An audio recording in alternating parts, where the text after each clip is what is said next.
세상에서 제일 예쁘다는 5월의 신부가 될 뻔했던 결혼을 앞두고 있던 여자입니다. 결혼 준비 앞두고 10월드는 없을 것 같이 잘해주던 예비 시부모님과 예비 신랑의 변해버린 모습에 파혼을 결심하게 되었어요. 저는 올해 30살이고 전문대를 졸업하긴 했지만 한 분야에서 23부터 일해오며 경력과 능력 인정받으며 회사 생활하고 있습니다. 꼭 결혼 자금으로 써야겠다 하고 모아둔 돈은 아니지만 처음 일 시작하면서 열심히 모아오니 저금으로 8천 정도 가지고 있습니다.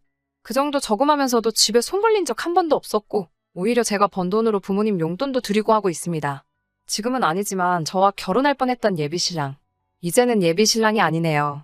아무튼 그 사람은 저보다 2살이 많았고 나름 좋은 학교로 유명한 4년제 대학 나와서 중견기업에 취직해 일하고 있습니다. 저는 개인적으로 결혼 준비가 거의 끝난 거나 마찬가지라 생각했기 때문에 그 사람하고 결혼 이야기 오고 가기 시작하면서 저는 준비할 게 없는데 오빠는 어떻냐고 물어봤어요. 오빠는 항상 자기도 준비 다 되어 있다고 걱정 말라고 자신있게 말해왔지만 정작 프로포즈에 응하고 나서 얼마 모았는지 오픈하는 자리에서 저에게 보여준 건 잔고 3천짜리 계좌 하나였습니다. 32살에 3천만 원. 물론 이 돈이 적은 돈이라고 생각하지는 않아요. 군대 대학교 졸업부터 취직 준비까지 저보다 사회생활 시작한 게 늦는 것도 이해하고 대학교 나오면서 학자금 대출이 있었을 수도 있고 스펙이다 뭐다 좋은 회사 들어가려 늦게까지 더 공부했던 부분도 있을 테니 지금 모아놓은 돈 얼마보다 앞으로 둘이 할 들이 아껴가며 모으면 된다는 생각이었어요. 오히려 그 사람 기죽을까봐 제가 모은 돈이 더 많다는 것도 저희 부모님 앞에서 티 하나도 안 내고 배려해줬습니다. 상견례 할 때도 분위기도 아주 좋았습니다. 결혼식은 서로 간소하게 하자고 하시며 둘이 사랑해서 결혼하는 거니 부모님들은 뒤에서 믿어주고 간섭하지 말고 응원해주는 게 맞지 않겠냐고 예비시댁 쪽에서 먼저 말해주셨어요. 저희 부모님도 그 말이 맞다고 하시면서 상견례도 별 문제 없이 끝났습니다. 결혼 준비는 그렇게 별 문제 없이 진행되는가 싶더니 요즘 같은 전세대란에 둘이 모은 돈으로는 혼수며 집이며 아무리 열심히 알아봐도 답도 안 나오고 힘만 들더라고요. 결국 양가 부모님들께 손 벌리지 않기로 한 결혼식이었지만 전세집 구하는 것만이라도 조금 도와주십사 해서 각자 집에 알아보기로 했습니다. 저에 비해서 그 사람이 모은 돈이 터무니없이 적었기 때문에 현실이라는 벽 앞에 부딪히니 조금이라도 지원을 받는다면 좋겠다는 생각이 들었어요. 저희 부모님은 남편이 사실 모아놓은 돈이 별로 없었다는 말에도 그다지 화를 내거나 하지 않으셨습니다.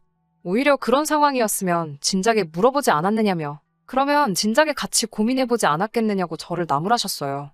저희 부모님한테는 지금 살고 계시는 아파트 말고 다른 동의 평수가 조금 작은 아파트 한 채가 더 있으세요.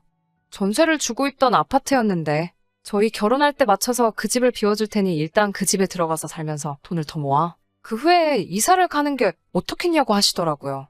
부모님이 선뜻 그 집에서 살 수 있게 해주신다는 말에 놀랐어요. 왜냐하면 그 집은 저희 오빠가 결혼할 때 주시려고 하던 아파트였거든요.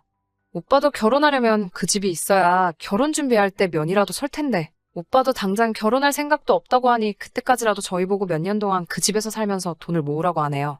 그 말에 염치 없는 건 둘째치고 너무 감사하고 기분이 좋았습니다. 집 문제가 이렇게 해결되는 건가 싶어 한시름 놓게 되었으니까요. 그 기쁜 소식을 그 사람에게 곧바로 전화로 전해주려고 하다가 그 사람도 예비시댁에 물어보기로 한 게 있으니 다음날 만나서 이야기해보기로 하고 연락을 따로 하지 않았습니다. 다음날 그 사람을 만나 물어봤어요. 오빠 쪽 부모님은 따로 무슨 말씀 없으셨냐고요. 그 사람은 조금 쭈뼛대면서 왜 이제 와서 그러냐는 말을 들었다며 시댁 쪽에서는 더 도와줄 수 없다는 대답을 들었다고 하네요. 제가 모은 돈도 더 많은 상황에 저희 부모님께서 집 문제까지 어느 정도 해결해 주신 상황인데 단돈 1,000만 원 정도라도 도와주실 걸 기대했어서 그런지 기분은 썩 좋지 않았습니다. 하지만 애초부터 손 안 벌리고 결혼하기로 이야기가 나온 상황이니 그저 상황이 여의치 않으신가 보다 하고 그냥 넘겼습니다. 그 사람한테 저희 부모님께서 지금 전세 주고 있는 아파트에서 살게 해주신다는 말을 했더니 그 사람도 이 입이 귀에 걸려서 아주 좋아하더라고요. 집 문제가 해결되고 다른 결혼 준비를 하게 되면서 언젠가부터 그 사람 입에서 저희가 살게 될 아파트 시세라든지 생략하기로 했던 예단이니 뭐니 그런 단어들이 나오기 시작했습니다. 무슨 소리 하는 거냐 되묻는 저희 말에 그냥 궁금해서 물어봤다는 식으로 말끝을 흐려서 별일 없을 줄 알았는데 그때 확실하게 이야기를 해둘 걸 그랬네요. 어느 날 저한테 예비시모로부터 전화가 한 통 걸려왔습니다. 전화기 너머 예비시모 목소리가 평소와는 조금 다른 차가운 느낌이 들었어요. 무슨 급한 일인지 퇴근하자마자 시댁으로 오라는 말에 찾아갔습니다. 그 사람 집에 저희 집과는 완전 반대 방향이어서 1시간이나 걸리는 거리를 지하철을 타고 갔어야 했어요. 시댁에 도착했는데 저를 반겨주시는 게 아니라 왠지 모르게 차가운 느낌으로 저를 대하시더라고요. 대뜸 저한테 앉아라 한마디에 저도 모르게 그냥 자리에 앉았습니다. 마실 것 하나 안 내주시고 저한테 하시는 말을 들으니 정말 어이가 없었어요. 대뜸 집을 사돈 쪽에서 해주신다지? 라고 물어보더라고요. 솔직히 집을 해주시는 건 아니었지만 오빠가 결혼할 때까지 그 집에서 저희가 살게 된 거였으니 맞다고 네라고 대답했어요. 제 대답을 듣고 저에게 이어서 하시는 말이 결혼하면 원래 시댁 쪽으로 와서 살아야 되는 건데 이야기 들어보니 사돈어른 살고 계시는 같은 아파트라며? 라고 물어보시더군요. 무슨 뜻으로 하신 말인가 저는 그때 알지 못했으니 예비시모 말씀에 또 맞다고 대답했고요. 그랬더니 예비시모가 저한테 한다는 말이 자기가 그 아파트 시세를 알아봤더니 얼마 정도더라. 그러니 그 집을 정리해서 이쪽으로 집을 구하고 남는 돈으로 혼수 같은 걸 채우는 게 좋겠으니 그렇게 하라고 하시더군요. 쓰다 보니 예비시모라고 쓰기도 싫으네요. 아무튼 그 사람의 엄마가 저한테 하는 말에 저는 그런 게 아니라고. 그 집은 저희 부모님이 오빠 결혼할 때 주기로 한 집이고 저희는 지금 상황에 집 구하는 게 여의치 않으니 집을 구할 때까지 그 집에 들어가 사는 거라고. 그러니 그 집을 팔아서 새 집을 구할 수는 없다고 설명을 드렸어요. 그러면 집을 주는 것도 아니네? 라고 하시면서 아주 부모가 딸을 끼고 살려고 별수를 다 쓴다고 하시네요. 집을 해결해주신 저희 부모님께 고마워해도 모자랄 판에 지금 우리 아들을 대릴 사위로 데려가려는 거냐 하는 말도 안 되는 소리를 듣고 있자니 열이 받아서 그 자리에서 그 사람 엄마가 하는 소리 더 듣고 싶지 않아 그냥 자리를 박차고 일어나 아무 말도 하지 않고 밖으로 나왔습니다. 제 뒤에다 대고 어른이 말하는데 저 싸가지 좀 보라면서 고래고래 소리를 지르는데 솔직히 너무 열받아서 뭐라고 했는지 귀에 다 들어오지도 않았어요. 집에 오자마자 부모님께 나 결혼 안 할 거라고 말을 했더니 그래? 그럼 하지 마. 라고 대답하시며 이유도 물어보지 않으시고 별일도 아닌 것처럼 알겠다고 하시는 반응에 조금 의아했어요. 방에 들어가서 침대에 누워 씩씩대고 있으니 그 사람한테 전화가 오더군요. 어떻게 된 거냐고 묻는 말에 어떻게 되긴 어떻게 된 거겠냐고 전 궁금하면 너네 엄마한테 물어보라고 소리를 질렀더니 제가 생각했던 그게 아니고 저희 부모님이 우리한테 집을 주기로 하신 거 아니었냐고 왜 이제 와서 말을 바꾸는 거냐면서 그 집이 저희 게 아니었다는 사실에 자기한테 거짓말을 한 거냐고 어쩌고 저쩌고 별 쓸데없는 말을 하더라고요.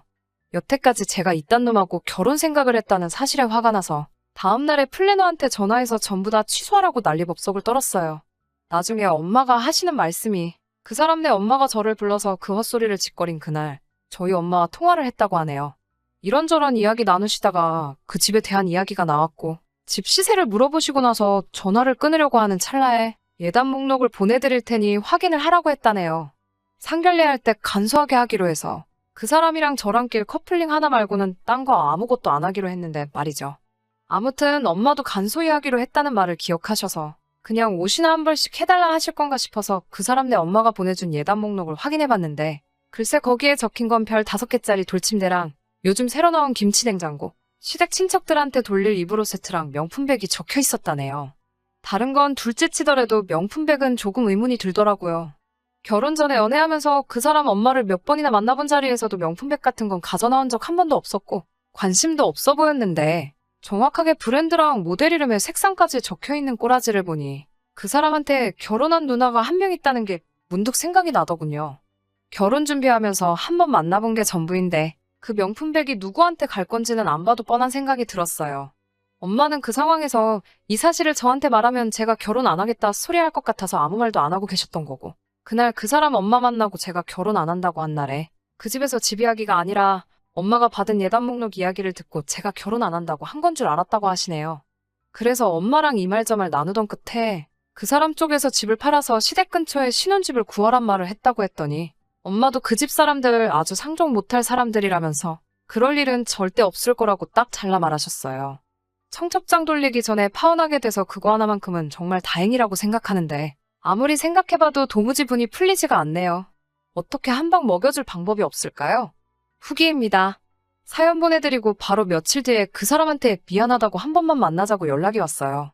2번 다시 상종할 생각 없었는데 자꾸 얼굴 보고 이야기하자는 말에 무슨 소리 하려는가 한번 드러나 보려고 약속을 잡았어요. 혹시 모를 상황을 대비해서 저희 오빠한테 같이 가달라고 부탁을 했어요. 약속한 장소에 나가니 카페 통유리 너머로 그 사람하고 누군가 한 명이 더 있는 게 보이더라고요. 가까이 가서 자세히 들여다보니 그 자리에 지네 엄마를 데리고 왔더라고요. 뭔 생각으로 지네 엄마까지 데려왔나 싶어서 그 자리에서 카페로 바로 들어가지 않고 전화를 걸었어요. 전화로 혼자 올 것이지 왜 엄마랑 같이 나왔냐고 하니까 그 사람 엄마가 저한테 사과를 하러 왔다고 하네요. 자기가 엄마한테 쓴소리하고 아들 혼사길 막을 셈이냐고 단단히 한마디 했다고 지네 엄마가 진짜 저한테 사과하러 같이 나오신 거라고 하는 말을 하는데도 저는 볼 일 없다고 그냥 갈 거라고 쏘아붙였어요. 그 사람이 유리창 밖으로 저를 봤는지 그 길로 손살같이 튀어나와서 저한테 미안하다고 사과하면서 다시는 이런 일 없을 거라고 제가 하라는 대로 다 하겠다고 용서해달라고 비는데 또 그렇게 비는 모습을 보니 눈물이 찔끔 나더라고요.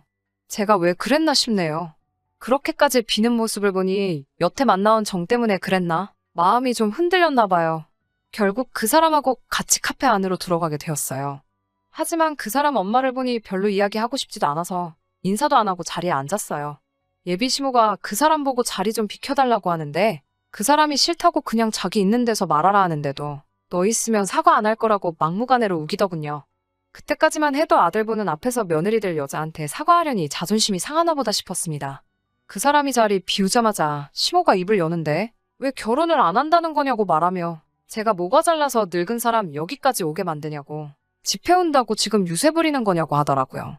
집 때문에 우리 아들 그 집에서 당할 대우 생각해보면 제가 집 같은 거 해올 필요 없으니 시댁집 들어와서 살고 시모가 저희 엄마한테 보내준 예단에다가 시댁 혼수를 다 해오라고 하더라고요. 카페 들어오는 내내 그래도 어른인데 저한테 미안하다 사과해오면 어떻게 대답해야 하는가 생각해뒀던 멘트 하나 생각나지를 않고 불과 몇 분 전까지만 해도 남자친구 사과에 마음이 흔들렸던 제가 다 바보 같더라고요. 지금 뭔가 착각하신 모양인데 이 자리채가 다시 잘해보겠다고 나온 것도 아니고 거지 같은 집구석하고 더 이상 얽히기 싫어서 확실히 하려고 나온 자리예요.